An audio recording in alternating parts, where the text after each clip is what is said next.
אהלן חברים, אם אני רוצה לדבר איתכם על תו תקין. תו תקין זה חלק מהסוויטת כלים שאני עושה לפורטיקס, הפרויקט שלה עוזר לאנשים בעצם שיש להם אחריות על תא שטח לעבוד יותר טוב ויותר חכם. המטרה של תו תקין בסוף זה לעזור לאנשים שיש להם את האחריות על הבטיחות והגאות בשטח, לקבל תמונה מלאה על המצב של כל התקנים שלהם, של כל בעצם תחומי האחריות שלהם, לראות שהם מה שנקרא על זה ושהם לא פספסים שום מסמך או שום דבר שצריך לקרות, הכל במערכת אחת מאוד פשוטה.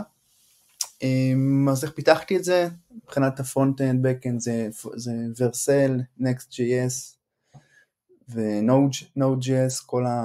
זה מה שנקרא פריימוורק מלמעלה, דאטאבייס על MongoDB וכולי, אז מי שמפספס יצטרך שוב בפוסט.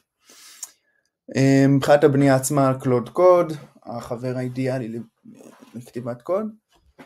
ובואו ניכנס בפנים, נראה איך זה נראה. אוקיי, רשמה באמצעות גוגל, חשבון ב-GCP, פותחים פרויקט, ובקלות יחסית, כאילו, תראו איך לעשות את זה. יאללה, אז בואו נראה את הדף הראשי בעצם, מה שבאמת מעניין את היוזר, מה שנקרא. אז בסוף יש להם, כל איש בטיחות, יש לו אחריות בעצם על איזשהו אזור, אם זה בדיקת ציוד כיבוי אש, הדרכות וכאלה, אז בעצם הוא צריך לוודא שהמסמכים תקפים, ושמה שנקרא, הוא יכול ללכת לישון רגוע בלילה. אז בעצם יש כאן את הקטגוריות של המסמכים, זה הפס הזה, יש כאן את הקטגוריות של המסמכים, אני אגיד שמבחינת,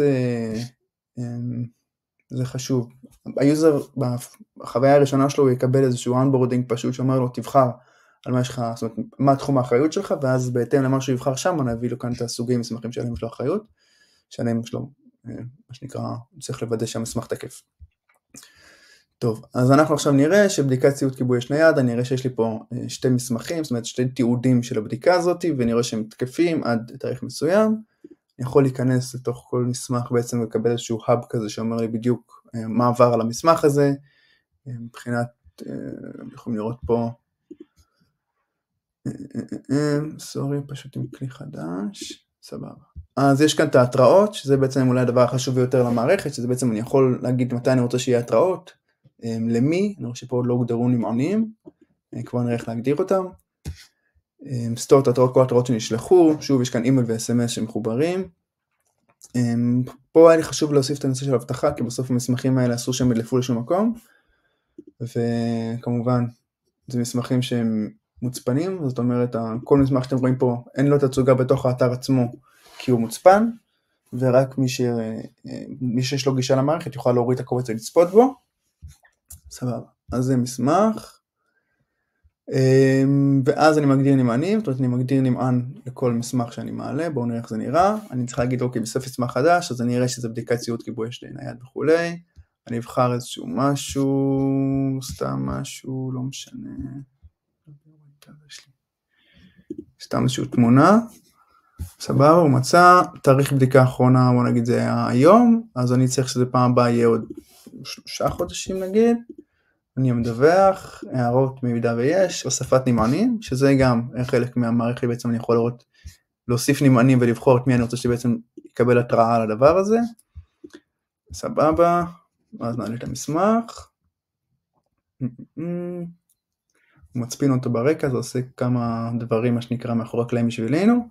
אז אני רואה שיש לי פה 3 מסמכים, והדבר שהכי קרוב בעצם, עד 11-28 או 93 ימים, זה המסמך שאני צריך לטפל בו, עכשיו בינתיים זה תקף. כמובן למעלה יש לי קצת נתונים על כל המסמכים והתוקף שלהם. מבחינת נמענים, אז גם פה שוב יכולים להגדיר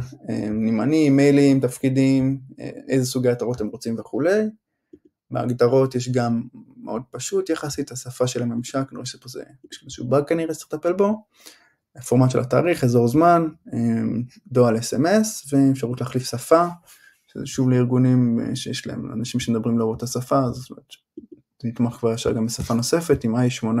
מי שמכיר. זהו, זה תו תקין, אם אתם מכירים שצריך את זה, מוזמנים לשלוח לו, זה חינם לבינתיים, ותודה על הצפייה.